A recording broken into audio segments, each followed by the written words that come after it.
Welcome everyone to another conversation that we have today. And today we have an extremely special guest. I'll put it that way. An individual who I've been very fortunate to journey with through some of the crisis that we've experienced as a society. Tremendous wisdom that she's going to be sharing with us.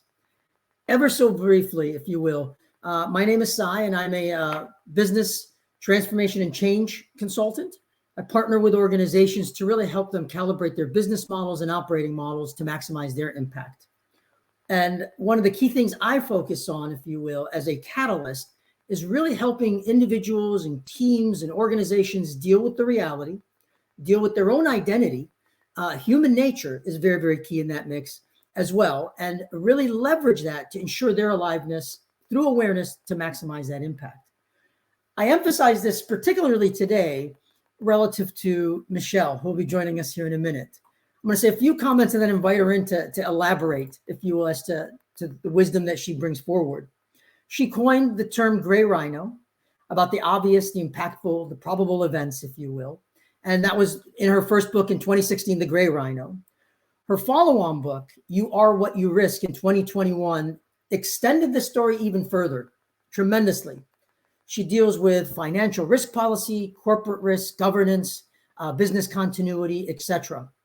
And very much so, really for me, if you will, I'll put it this way.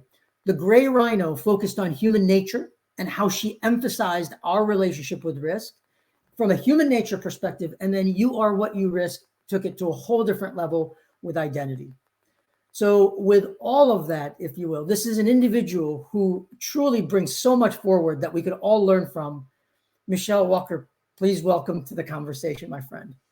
Hi, thanks for inviting me. I'm so happy to be here. The pleasure is all ours, Michele. And I by no stretch did you justice in the introduction. I would love for you to kind of share with us, who is Michele? People are wondering. It's kind of an existential question. I've been called all sorts of things. My name sometimes spelled right, usually often spelled wrong. Economist, historian, sociologist, anthropologist.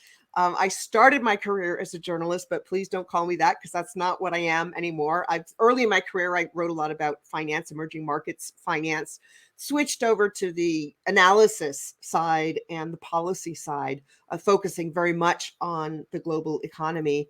And eventually found myself going back to my first love, which is psychology. I was going to be a psychologist and until I realized that the psychiatrist kicked around the psychologists and I didn't want to go to medical school. So that was the end of that. And so I'm really looking at right now at the intersection of psychology, behavioral science, policy, organizational structure. I take a very dynamic systems approach to solving problems. And one of the problems when I started my career as a journalist was people would, go in to look at things and I would be looking for the really, really deep questions behind things that you can't do in an 8-hour shift. And so I'm really out there to help other people to ask some of the big questions, to facilitate conversations and to help to translate some of the complex issues in the world into language that everyone can grab onto, and hopefully that will help to give them a sense of personal agency in a world that seems to be just completely chaotic right now. Thank you so much, Michele. And one of the things that struck me very core when your second book in particular came out, and the quote that I used actually on the slide for this is, you said, as I've gained more insight into how intimately risk lies at the very core of our identities, it becomes apparent both how short most of us fall in thinking about it and the opportunities that lie ahead, and looking at things through a risk lens, if you will. One of the sort of immediate things that come to mind is, why have we missed that over the years, would you say? Well, as you know, I spent a lot of time thinking about how we miss the obvious things in front of us when we don't have to. Of course, the gray in Gray Rhino comes from the 5-year-old at the zoo who goes and sees a 2-ton gray thing. If you ask the kid what color the rhino is, they'll say gray. But then all the grown-ups say, oh, that's a black rhino, that's a white rhino, which are these formal terms that we've come up with, which don't have anything to do with reality. But my point is also that we don't have to ignore things, that that self-awareness is so important.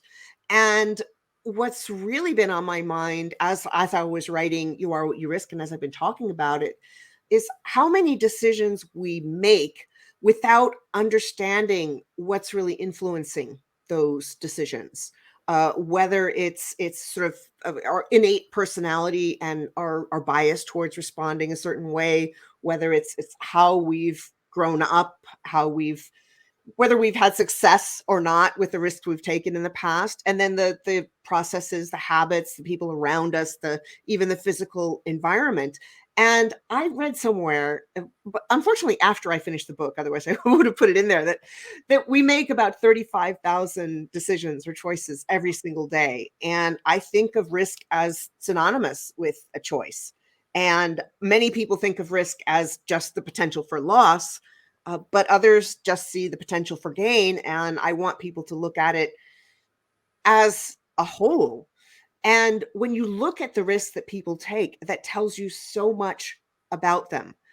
Whether they're mindful and aware, what they're willing to lose, what they're not willing to lose, whether they've really thought about who they are and what they care about most.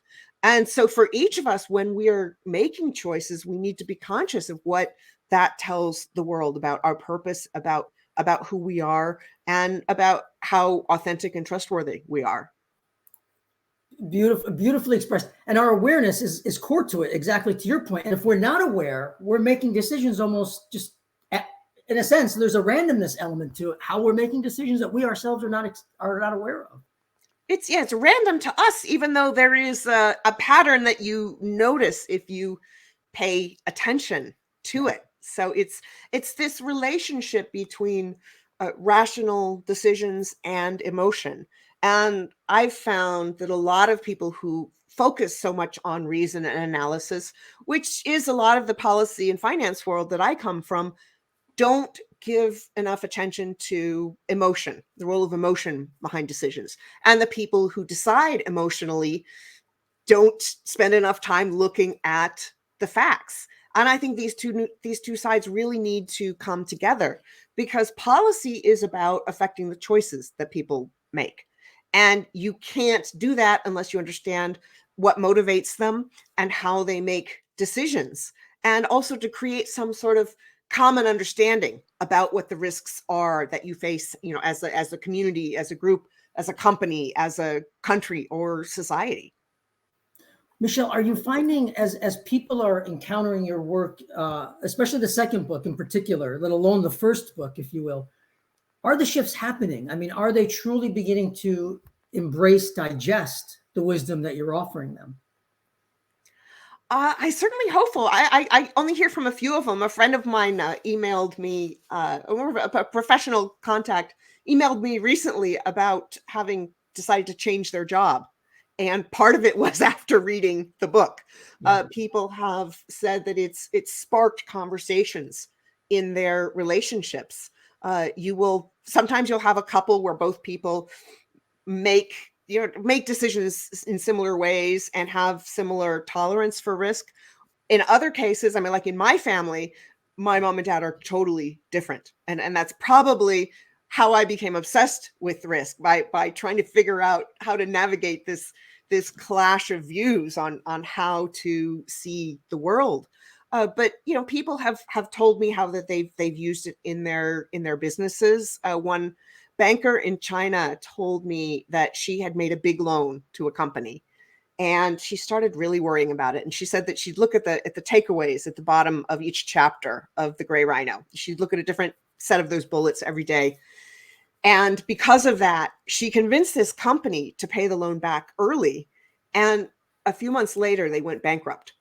And so I met her at a small dinner where everybody was very gracious, but she was really excited to meet me. And so then I figured out why. So it's applicable in policy. I was in Shanghai one night, and a young man came up to me, super hip, with the black T-shirt, and said, "Oh, you helped me so much with my life."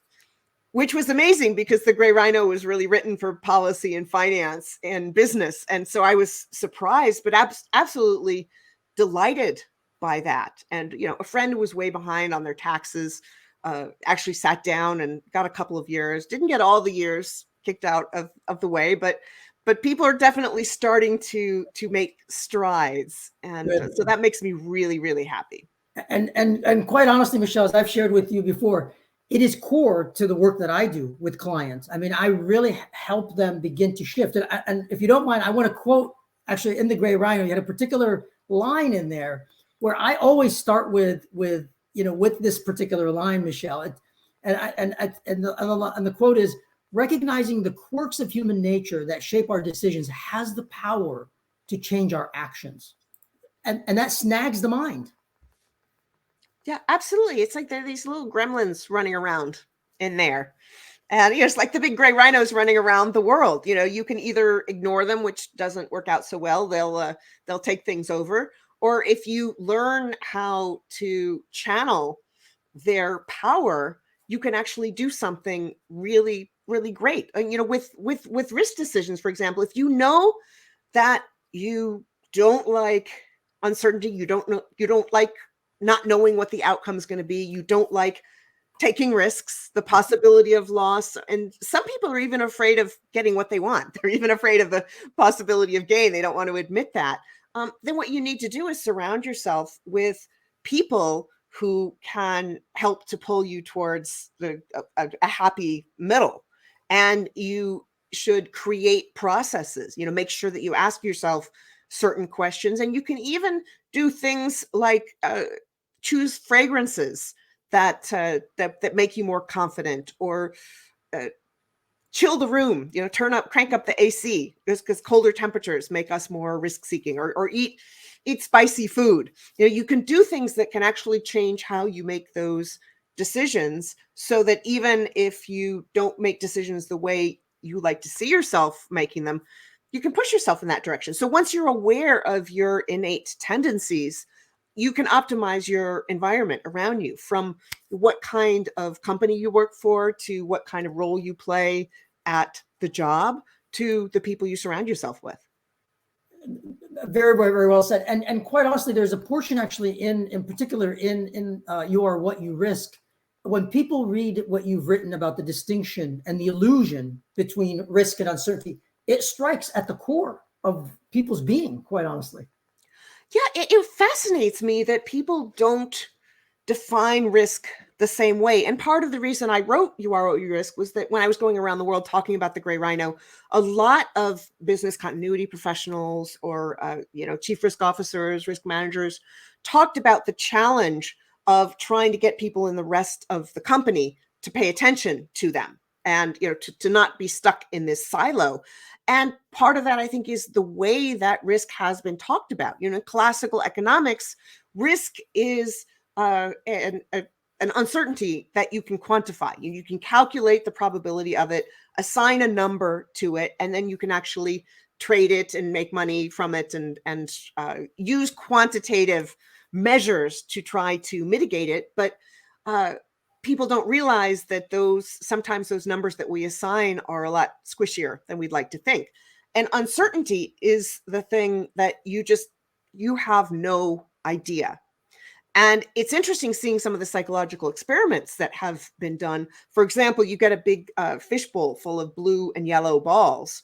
And some people you're told, okay, there's 3 yellow balls for every 7 blue balls. What are you willing to risk?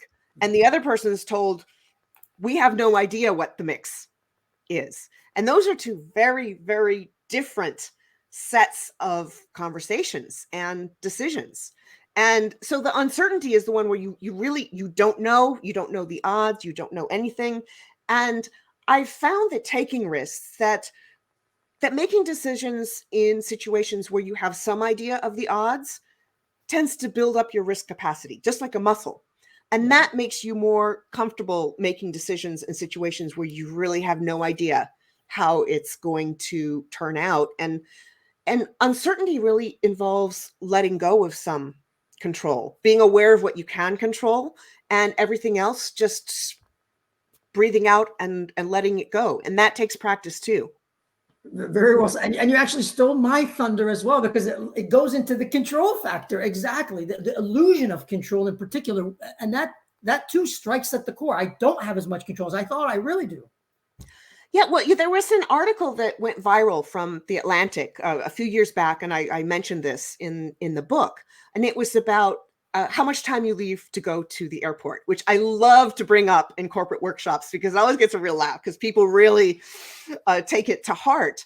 And it's if you think about, you're going to the airport to a business trip with your colleague, and because the company's cutting corners, you have to share the cab. And one of you wants to get there way early, and the other one wants to leave as little time as possible.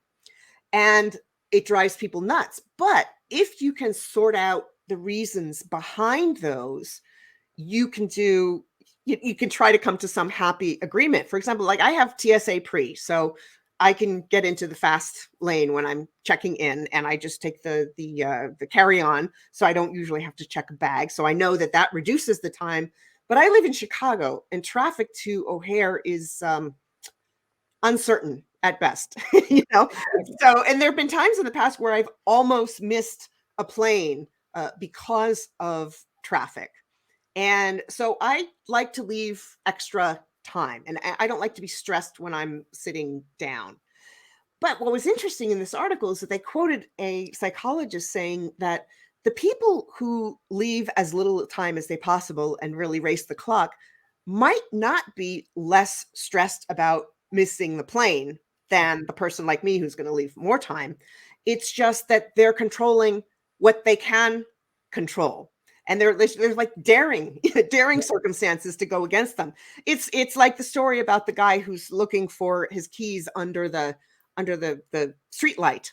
And the policeman comes up and says, "What happened?" And the person says, "Oh, I lost my keys." And the policeman says, "Oh, was it around here?" He says, "No, but this is where the light is." So sometimes you grab at what you can control, and that can be very counterproductive. It can actually pull the whole bag down from the shelf and make things go in the wrong direction.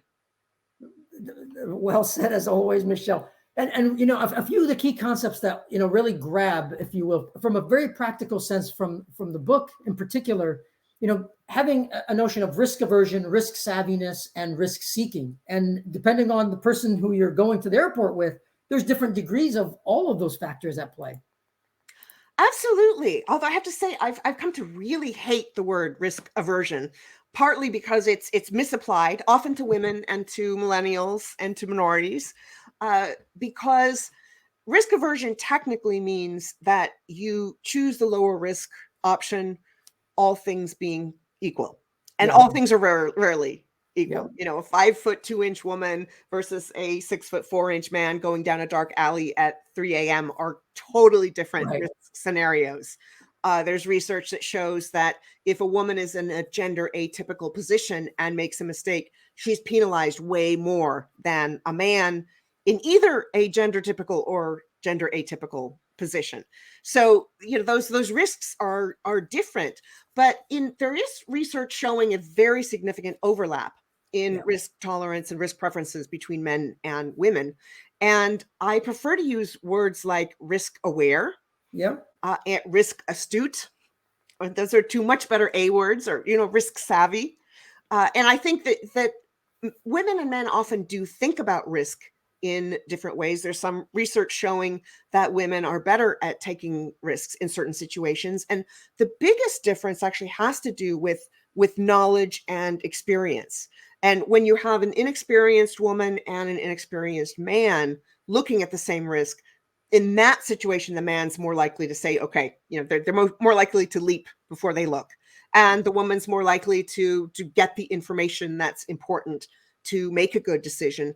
And these stereotypes can affect the behavior of both genders. There's something called stereotype threat, where some people will behave subconsciously in the way that they think they're supposed to behave. And, men, if they're aware of this stereotype, could actually benefit quite a bit by realizing that the social expectation is that they don't look for the consultant. They don't ask for directions. Of course, this is, pre GPS, but they could really learn a lot from the way women often make risk decisions. Very well said, as always, Michele. And this brings, especially the risk awareness factor, and that's a big word, exactly as you use it, as I've adopted it, likewise, etc.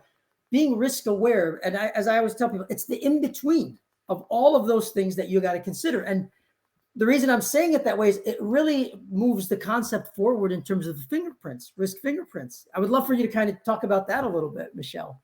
Sure, absolutely. Well, as you can see from the book behind me, there's a big fingerprint maze on the front of it. And that's there because, the fingerprint is such a strong identifier, whether you're going through the airport or immigration or wherever, or if you're a criminal leaving it behind on wine glasses. And you can think of that imprint as perhaps what's more commonly called a risk profile, which is the risk choices that we make, the things that we'll do or won't do. And the risk fingerprint is what affects those choices. And it has 3 parts, just like a regular fingerprint. So if you look, there's the arches and the whorls and the loops, all those things that are genetically determined, which is why the fingerprint is such a great biometric indicator. And that's like your innate personality.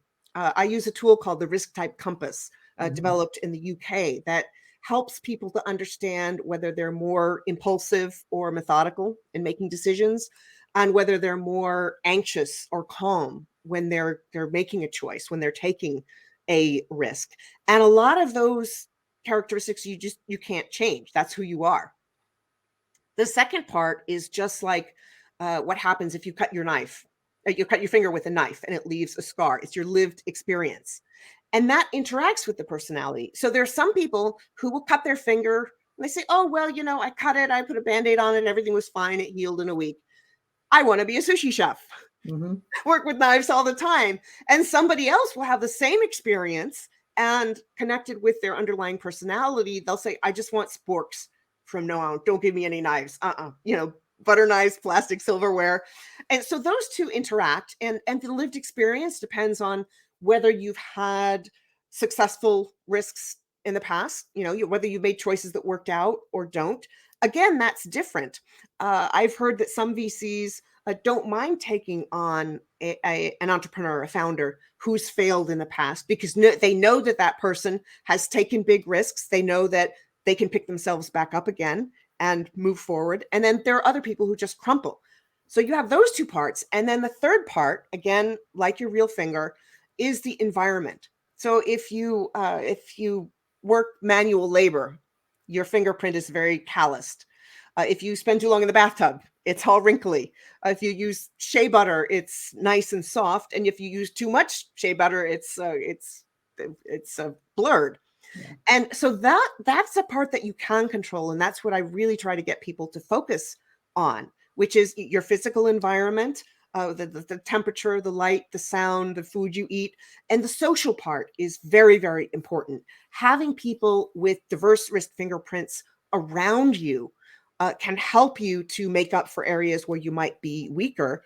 And then the awareness, the processes. If you know that you're the leap before you look person, get in the habit of taking 3 breaths and counting to 10. And so that's the area where organizations, where countries, societies, communities can set up a whole ecosystem that encourages people to either take more positive risks, seek more opportunities, or avoid some of the moral hazard, the dangerous, ill-considered risks. And so understanding all those 3 factors that go into your risk decision-making is hugely important and can help you be much more mindful and make much better decisions. Excellent, Michele. And that, from a very, very practical perspective, just asking the questions around those factors and reflecting increases our awareness and helps us make better decisions and the choices that we need to make. Absolutely. And people ask me a lot, is there an ideal risk personality? And there's not, because situations require different kinds of people. It's just like the economy needs different skills.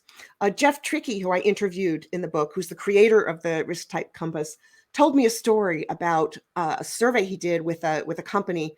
He basically got everybody to take the risk type compass, and some people were coming out as carefree and adventurous, and there was one woman who really wanted to be one of those types, and she came out as something more prudent and conservative, and she was so disappointed.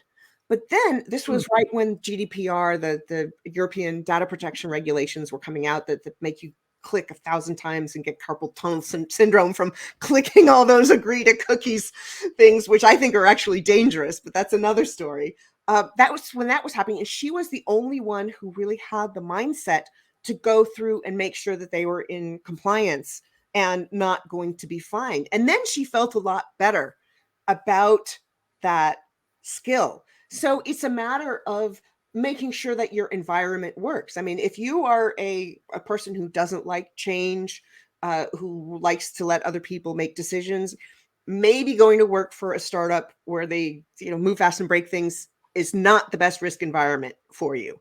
And if you're someone who likes more control over things and is willing to take more risks, maybe a bureaucratic company that's been around forever where people always say, this is how we do things. Yeah. That's not going to be the right fit for you. So being aware of how your surroundings interact with both your personality and your lived experience is essential. Most definitely. And you mentioned the word already around ecosystems. And that was one of the, amongst all the other concepts we've talked about, that had a lot of impact on when I read the book, to be very, very open about it. And I shared with you as I did that, as I read the book, but would love to hear kind of you share risk ecosystems with the audience and risk umbrella and talk a little bit about sort of the perspective there. Absolutely. And that's actually where I'm spending a lot of my time going forward. My background in the policy world is kind of pulling me back in. And since You Are At Your Risk was so much more about individuals and psychology and culture, I suppressed some of the policy stuff, but it's really important how policy affects individual decisions. So the risk umbrella is the things like insurance policies, like education and knowledge about how to handle a particular risk, social capital, the kind of things that protect you in case of a crisis and that help to give you the confidence to take a risk, to start a business, to whatever it is you're going to do. So that's the risk umbrella. In many cases, the company that you work for provides it, the life insurance, the health insurance, the departments to go to ask questions. But that's changing as more and more people work for themselves and as they spend less and less time in each job. And that risk umbrella and how it's provided, and it's different in every single country, is part of the bigger risk ecosystem, which is the set of policies and values and culture that really pull society together and determine whether people as a whole, whether a society is innovative or not, whether people invest in education or not. And in many ways, it's like a risk fingerprint for countries. They're the values, the individualist versus the collectivist. There's the tolerance for failure or not. There are the social safety nets that governments create or don't. There's the geography and lived experience. If a country's been invaded, has gone through a big crisis, they're going to respond differently to what's coming in the future than a country that hasn't. And a country that's more risk aware, has more social trust, that is used to responding to risk. Japan making earthquake proof buildings, or Asians being much more likely to put on masks to keep away colds and flus and pandemics. Those sort of daily habits and the policies that make it easier or harder for people to do those all come together, and those affect companies as well and financial markets. Do you think that you're going to be bailed out if your company screws up or not? Do you think that the Fed's going to pour a bunch of money in if the stock market tanks or not?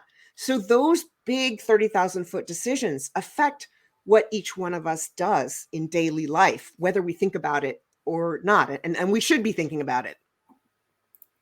Most definitely. And Michele, I think one of the key things that, especially as I share your book in particular with clients and what have you, is when they begin to think in terms of ecosystems and a risk, it's a whole different vantage point because it's no longer simply about me, but there's a broader perspective about we and even the broadest we possible. Yeah, and I want to quote my friend Peter Atwater, who does great work on social moods and markets.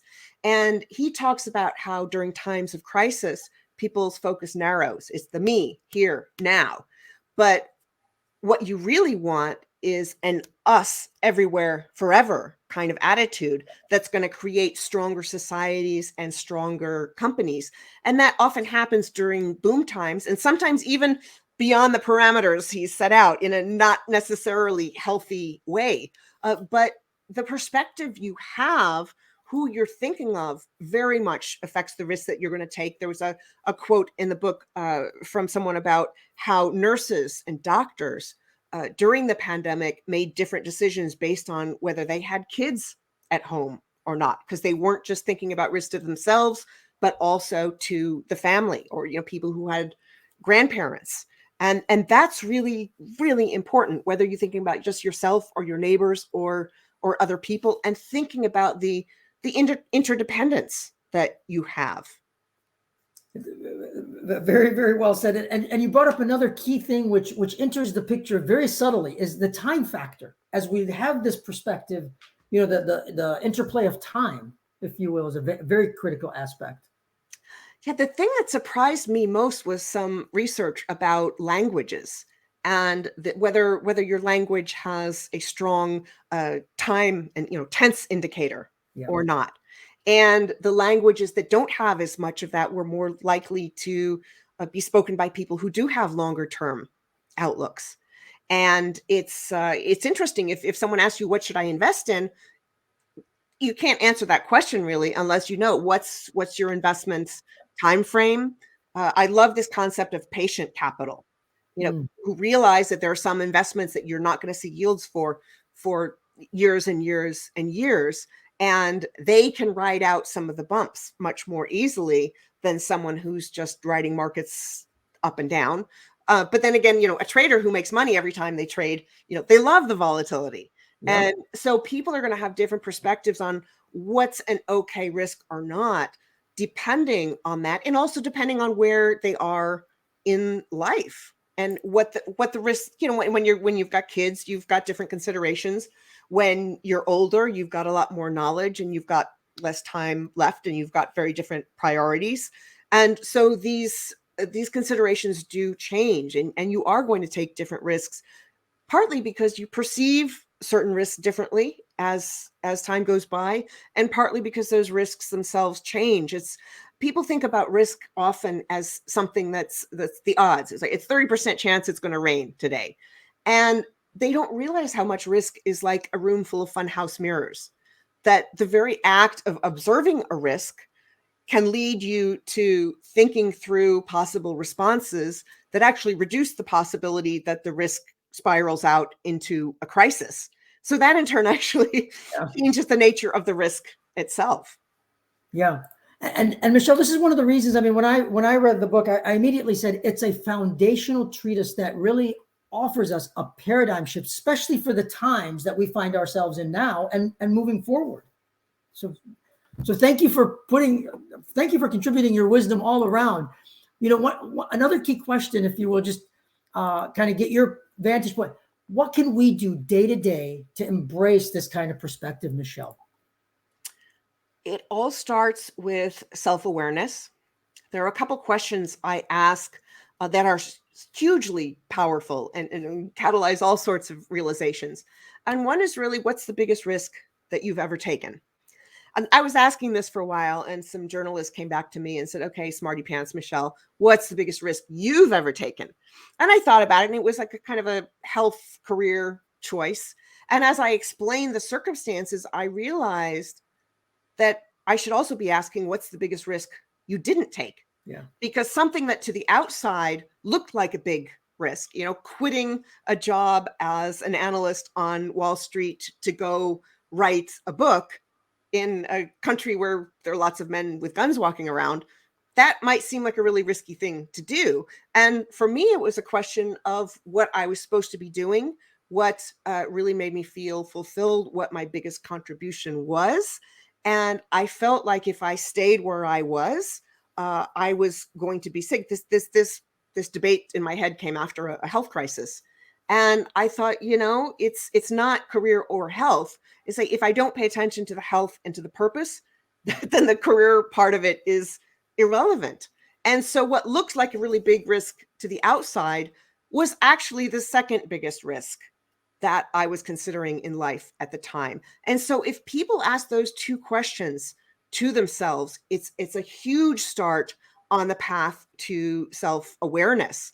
And then, of course, if you read the book, it'll help you to figure out more about, how does your innate personality influence the decisions you make? How does your experience affect it? And what are the things that you can do to optimize your current circumstances, given that? So it's mindfulness, it's awareness, and it's sort of taking control of your relationship with risk.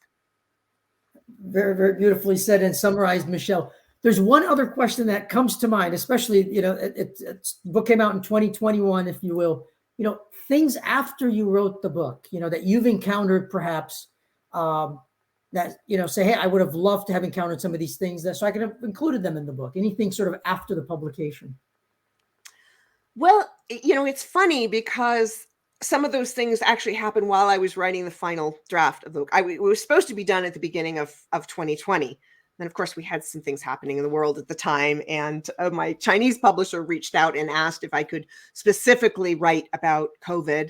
And I ended up doing a lot more reporting about COVID and how different countries responded, how different people responded, what that said about us. So that ended up being in the book. And of course, that story has evolved as we've gone through subsequent waves of the pandemic and responses. So apart from the 35,000 choices a day tidbit of information that I would have added in there, I'm actually pretty happy with how it all came together at the time that it did. So I postponed the publication because I had to do the extra reporting, but I'm happy, and the book is better for it. Excellent.